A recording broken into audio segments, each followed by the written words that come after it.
Hello mga kabibig! Welcome back sa ating bagong YouTube channel. Ito ang pinakamaingay na YouTuber sa balat ng YouTube.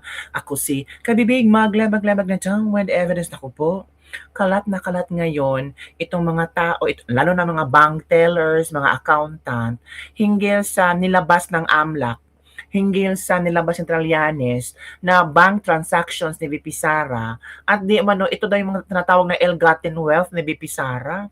So mga bank tellers, mga accountant ay na-shock lang sila. Talaga AMLAC? Ito yung sinasabi ninyong pera ni VP Sara, mga transactions.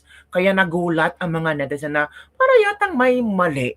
Para yatang may something wrong. Tapos sinabi pa ng AMLAC Attorney Ronel Buenaventura na di umano may mga flow or movement sa pera na coincide sa pinakita ni Trillanes na mga transactions, na mga bank transactions or movement ng pera na di umano'y binigay ng isang Samuel Oy na naku, grabe talaga. Pera daw ng mga Duterte, galing sa drug lord, sasabi nila. Kaya itong si Atty. Panelo ay talagang, tumaas ang kilay. Talagang tumaas ang, BP. Ito ha, posible kaya pinag-aaralan na Atty. Panelo na kakasuhan itong AMLA. Lalo na itong si Atty. Ronel Buenaventura at si Trillanes. Ang bilis ng karma, kabibig. Pinag-aaralan na nila. Makinig tayo, kabibig ha. Makinig tayo. May share ako sa inyo. Na I think this was an interview Atty. Panelo. Makinig tayo, kabibig ha. Ito na sinasabi natin. Makinig tayo, kabibig ha. Wait for a while, okay. Play time. Pinag-aaralan ako namin kung anong krimen ang ididibanda namin dito sa official sa AMLAC. Pati rito kay Trililing. Dahil misrepresentation Kumbaga, estapa ang ginagawa nila. Estapa? Ngayon, ang presentasyon nila, ito ang problema ko sa kanila. Ang pagpresenta nila, parang pinalalabas nila. Ganun kalaki ang pera mo kahit na hindi. Hindi nila pinaliliwanag yung pinaliliwanag ko sa inyo ngayon. Na pag pumasok, record. Pag lumabas, record. Pasok ulit. Kita. Ganun. Kaya naabot talaga sa 10 taon. Aba, yung 10 milyon mo, sa 10 taon, baka umabot na ng bilyon yun. Yan. Ngayon, yan ang pinipresenta nila. Ayaw sanang gawin niya nung pinalitan itong bagong direktor. Pero, dahil bago na, kasama na, natakot na, ayan, sinisiraan nila ng gusto ngayon. At nila-libel yun na, yung pamilya. Kahit na hindi totoo. Yan ang katotohanan dyan. What's up guys and welcome to today's video. Today I want to... Wait muna kabibig ha kasi nag-ads pa. Don't forget to follow ha. To follow si GC Klim channel. Sa kanya pala natin yung na napanood ang video mga kabibig. Ako po. Ano pa naman yan? Yan na nga ang sinasabi ni tawag dito ni Trillanes. Balikan natin kabibiga. Balikan natin. Balikan natin yung tawag dito, yung interview ni Attorney Sal Panelo. Naku, ang sinasabi nga natin, iba na. Wag yung, kung anong si BP Inday, eto na, go. Kaya natin. Sinasabi kasi ng AMLAC, kinukumpirma nila yung mga bank accounts na meron ng ganong bank accounts. At kinukumpirma din nila na merong ganong pera doon sa mga bank accounts na nabanggit. Pero, teka muna. Alam po ninyo, bumalik tayo noong 2016. Noong 2016, yung mga bank accounts na yan, inilabas na yan ni Trillanes. At ako ang nag-abogado kay Presidente Duterte noon. Tama. Siguro mga 2-3 weeks before election, inilabas na yan. Matagal na talaga. Unang-una, yung mga bank accounts, kung totoo man na bank accounts yung binilabas niya, may problema na kagad doon kasi ang naglalabas lang ng bank account, ang bangko na may order ang hukuman. Pag ikaw ay naglabas niyan ng walang pahintulot Lo? na idinidikta ng saligang batas na hukuman lamang ang makakapagpadala ng isang kautusan upang ilabas yan, o kaya naman, voluntaryo na nilabas, illegal yan. That's Hala. number one. Number two, nung nag-waive si Presidente Duterte na buksan, lumabas doon sa bank account niya sa BPI, ang pera niya ay 16,000 lamang. Oh. Hindi yung 210 million na sinasabi niya na merong pera sa loob ng bangko. Pangalawa, meron na akong certification ng bangko, ang BPI noon. Kasi humingi ako sa kanila ng certification. Magpadala kayo ng pahayag o certification na mula nung binuksan niyang account na yan, walang transaksyon, walang deposito na umabot sa 210 million pesos. Oh. At sila sinabi nila talagang walang ganyan. Meron dito 16,000 ang balance niya. Ngayon, inuulit na naman ngayon ni Trillanes yan. No. Inilabas niya. Ito namang Amlak. AMLAC.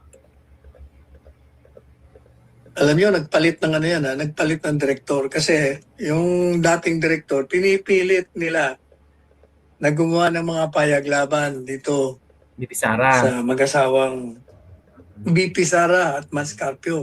Pati na kay Presidente Duterte, kay BP Sara, kay Hanelet, kay Kitty Lacha, kay Pulong. Meron silang pinagagawa. Ayaw gawin, kaya pinalitan. Oh. Yun. Ang AMLAC, ang trabaho po niyan, pag humigit ng 500,000 o 500 piso ang deposito mo, automatic na monitor na nila yan. Minomonitor nila ang pasok at ang labas ng pera mo. Tama. Ang prinisinta nila, kasi sabi niya, meron ganitong 56 million, halimbawa. Sabi ng AMLA, totoo yan. Meron ganyan. Pero hindi yung ibig sabihin na yung 56 million na yun, talagang 56 million pesos yun. Nasa loob ng bangko mo. Bakit kanyo? Ganito, halimbawa, meron kayong deposit na 10 milyon sa bangko ninyo. Pakinggan yun natin, ha? Pag yan 10 milyon, siyempre nasa pangalan niya, di ba? Pag yan 10 milyon na yan, time deposit mo, makikita kagad yan sa AMLAC. Yung paglabas ng 10 million mo, record na nila, 10 million. Meron 10 million dito. Pag inilabas mo yan, papunta sa time deposit, 10 million na naman yan. Okay? Pag yan, di dumating yung kanyang period para kumita. Halimbawa, kumita ng 1 milyon. Sa 6 na buwan, halimbawa, 6 na buwan na time deposit. Di, pag lumabas yung deposit mo na kumita na ng 1 million, 1 di maging million. 11 million na yan. Oo. Yung 11 million na yun, makikita sa record yun. Di kukunin mo ngayon. I-withdraw mo. Withdraw mo. Ililipat. Kasi kumita na natapos na papasok mo na naman. Yun i-record na naman yun. Transactions, in and out. I-record na naman. So pag diniposit mo na naman yun, i-record na ulit. Madalit sabi, yung 10 million mo, 4 times na sa record ng sa record ng AMLAC. Oh, yun pala. Naging 4 times bigger. So 10, 20, 30, 40. naging 40 million na. Sa loob lamang ng 6 na buwan, sa record ng AMLAC, naging 40 milyones na. Kasi nga, ang nire-record nila, 10 million ang account mo, 10 million mo tinime deposit, 10 million ibinalik mo, balik ulit sa account mo. Tapos after another 6 months, eto ka na naman, pabalik-balik. Ay talaga, abot ho yan sa bilyon, sa 10 taon. Ay, oo. Pero hindi ho ibig sabihin na ganyan ang pera mo kalaki. Tama. Nire-record lang kasi nila yung movement ng in pera. and outflow. Ngayon, ang presentasyon nila, ito ang problema ho sa kanila. Kung muna kabibig, nag-ano muna tayo, merong ads dyan. Stop muna tayo. So, yun pala, mga kabibig. Yun pala ang nangyari. Yun pala ang nangyari, kabibig. Sabi ni Sal Panelo. So, paano yan mai-explain? AMLAC, iba yung presentation nyo. Sana minabuti nyo in-explain. Kasi ang pag-iisip ng tao, kung ano yung binigay nyo, nilagay nyo dyan, yun daw ang pera ni BP Sara. Kaya mga tao nag-iisip-isip na, ang laki ng pera ni BP Sara. Tapos, sasaliin, hindi pa nag-consign. Natural, iba yung, oh my goodness. Tapos, ang sabi pa ni Ridon, bakit hindi ito same ng saliin ni BP Sara? Uy, Ridon, gamit-gamit ng utak pag by time. Di ba nakakalekto si Ridon? Gusto talaga ipakita ni Ridon ba na ganito si BP Sara? Ganito makurakot si BP Sara? Mali-mali naman yung ano ni Ridon. Let's continue watching this one. Parang pinalalabas nila na ganun kalaki ang pera mo kahit na hindi. Hindi nila pinaliliwanag yung pinaliliwanag ko sa inyo ngayon. Na pag pumasok, record. Pag lumabas, record. Pasok ulit. Kita, ganun. Kaya naabot talaga sa 10 taon, yung 10 milyon mo, sa 10 taon, baka umabot na ng bilyon yun. Correct. Yan. Ngayon, yan ang pinipresenta nila. Ayaw sanang gawin niya nung pinalitan itong bagong direktor. Pero, okay. Dahil bago na, siyempre, nakisama na, natakot na, ayan, sinisiraan nila ng gusto ngayon. Kaya, pinag-aaralan na ho namin kung anong krimen ang ididibanda namin dito sa opisyal sa AMLAC. Hala ka. Pati rito kay Trililing. Hala ka. Dahil misrepresentation kumbaga, estapa ang ginagawa nila. Hala, estapa. At nilalibel yun na. Hala Yung ka. pamilya. Kahit na hindi totoo.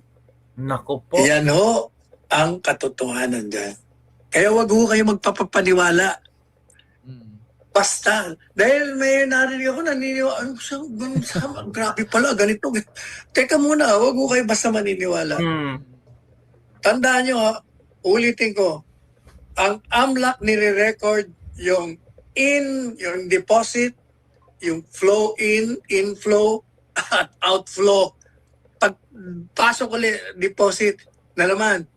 Yung transaction na yun, kinocompute nila. Yung total, ilalabas ng bilyon na yung pera mo. Hindi sa 10 pala. taon. Yun. Ayan. So yun kabibig ha, narinig natin si Attorney Sal Panelo yung clear explanation niya. So wag na kayong mag-ano-ano dyan yung, hindi totoo yan, talagang magnanakaw yung mga Duterte. Nako, in-explain na nga Sal Panelo lahat, tapos kulang pa kayo ng, ay nako, ewan ko sa inyo kabibig. Kung ewan ko sa mga sa mga dilawan, sa mga loyalista. Balikan natin ha. Ito BPI Julia Vargas showdown ni Trillanes at ni Atty. Sal Panelo noong May 2, 2016. Sabi dito, kwentong kotsero na, kwentong barbero pa. So ito yung nangyari kina Sal Panelo na kung saan, yung sinabi niya kanina nung binutahan niya ang bangko, chinek kung meron ba talagang accounts pang dito 210 million. Ito nangyari kabibig. But what is important is ito pinakamahalaga rito. Nagkamon si Trillanes na buksan at tinanggap ang hamon, tinanong ko sila, nakita niyo ang records, hindi ba? Sabi nila, opo. Meron bang 211 million? Wait, noon, ngayon, at nung nakaraan? Wala po. Kung wala, di mag-issue kayo ng certification sa amin. Sir, pag-aaralan namin yan. Kasi hindi naman yan ng standard practice ng pag-issue ng certification. Ang standard practice ng bangko, sasabihin lang namin ang balance. Tapos, bago siya umalis, binigyan niya ako ng affidavit. Tapos sabi ni Senator Trillanes, sabi niya, Atty. Panelo, ito na po yung affidavit na hinihingi ni Mayor Duterte. So, tinanggap ko at binasa ko. Lalo po ako naniwala, nakabalbalan lahat itong mga pinagsasabi niya. Kasi, nasabi niya sa affidavit, may nakakilala daw siya, Joseph de Mesa. You know, Joseph de Mesa, lumapit sa kanya at sinabi sa kanya na meron daw siyang kakilala na nagsasabi na maraming account si Mayor Duterte. Madalit sabi, hearsay na kay de Mesa, narinig pa ni de Mesa ang tao, double hearsay. Ala, yun pala. Yung Joseph de Mesa na sinasabi ni Trillanes nung yung hearing. Na may kilala siyang Joseph de Mesa. Ito si Joseph de Mesa, may nakilalang ibang tao. Hala, so meaning yung presenta ni Trillanes na Excel sheets, galing yun kay Joseph de Mesa na hindi natin alam kung meron ba talaga yung Joseph de Mesa kasi walang nakikilala kay Joseph de Mesa. Kay Trillanes lang. Sana ipatawag itong Joseph de Mesa kung meron ba talaga yung Joseph de Mesa. Tapos, presenta ni Trillanes yung mga Excel file sheets niya. Excel file sheets lang yun ha. Sabi ng mga loyalista, yan ang dokumento, yan ang ebidensya. Ebidensya yung Excel file sheets. Ebidensya na yun. Diba? Kaliriki naman. Hala, double hearsay, sabi ni Sal Panelo noon pa. Kumbaga, hindi lang ito kwentong kutsero, ay kwentong barbero pa. Alright. Pangalawa, tinignan ko ngayon yung attachment niya. Pakita ko sa inyo. Itong attachment niya. Marami yan. So, tinanong ko, yung mga opisyalis, sa inyo magaling to? Itong form na ito? Ay sir, wala kaming form na ganyan. Computer lang ho yan eh. Kumbaga, kinipe lang nila yon, pinagsama-sama lang nila. Di lalo na ako naniniwala ako na spurious ang document na ito. At walang saysay ang affidavit na binibigay niya. Yun pala mga kabibig. Tinipe lang pala sa computer. Kasi sabi ng BPI, wala po kaming klaseng form na ganyan. Alaka Nako po. Hari ng sablay si Trillanes and his hallucination. Sanay talaga si Trillanes sa ganyan Old story na Trilling, talagang utak. Alam na lang yan Antonyeng magtago. Alaka babig. Nako po, yan na. Hari ka tayo. Yun na yun. Kawawa sa'yo. Kwentong barbero, potsera naman. Nanira na lang, yan walang lusot. See you in 2028. Sablay ka Trillanes ha. Walang iniwala sila. Ang mga kongresista naniwala kay Trillanes. Uy, diba? Halata, si Terry Ridon naniwala kay Trillanes. Halaka. So yun ang presenta ni Trillanes pala, yung dala-dala yan noon hanggang ngayon, tapos na ano tawag doon? Napag-alaman na sa panelo na wala palang ganong form ang BPI. So, sabi ng mga taga-BPI, sir, gawa-gawa lang yan sa computer. Tinipe lang nila, ginawa ng Excel file sheets, yun na ang tinawag na document na Trillanes. Uy, sabi ni Sal Panelo yan ha? Galing na ka Joseph de Mesa, tapos si Joseph de Mesa nakarinig ng istorya galing sa isang tao, ito si Joseph de Mesa, chismoso, binalita kay Trillanes. Hindi, ewan ko ba kung na-confirm ba talaga ni Trillanes and so on and so forth. Biglang, ganun, ay nako, amlak. Ronel Buenaventura at Trillanes nagpaplano na sa Atty. Panelo kung anong ikakaso yung krimen. Grabe no, libelous pa to, estapa na ang sinasabi ni Atty. Panelo. Naku, paano yan? Kabago-bago pa lang itong si Atty. Ronel Buenaventura nakaupong AMLAC representative. So paano yan mga kabibig? Handa ba siya? Handa ba siyang kung tanungin kung magkaroon ng kaso, handa ba siyang pananagutan ito? Kasi televised yun. Naka-video yun. Naka-record yun. Naku po yan kabibig. Tapos, ang tanong, may consent ba yan sa Korte Suprema? Hala ka. Presentation na agad. Naku po. So yun lang kabibig ang ating Just Lebak-Lebak for today. Ano ang iyong reaction hinggil dito? Parang pinag-aralan lang ni DP Sara Kasi nakaano na nag-move na sila eh. So yun kabibig, ano ang palagay nyo? Tutuhanin kaya na Atty. Panelo na kakasuhan itong AMLAC, Ronel Buenaventura at saka si Trillanes? Maghihintay tayo sa tamang panahon mga kabibig at updates. Yan lang po. Don't forget to like, subscribe, and share this video. Bye everyone! See you next time!